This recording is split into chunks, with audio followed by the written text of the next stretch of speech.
Most of you already know that I spent most of my life as a Democrat. In 2003, I became a Republican. In 2009, I started openly campaigning against Obamacare. In early 2011, I released my book Stolen History. And in late 2011, November of 2011, the IRS placed me under 4 IRS audits. Yep, 4 IRS audits.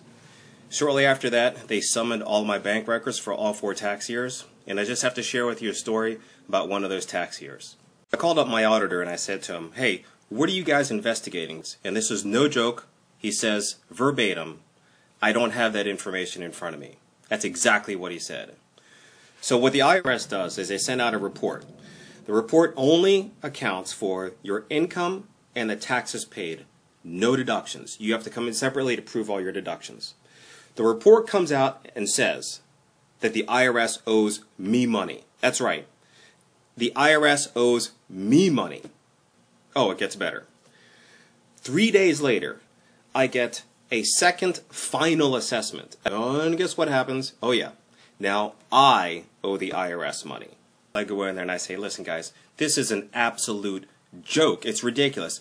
There's only 2 options here. Either you guys are incompetent or you're liars, and it can't be any other option."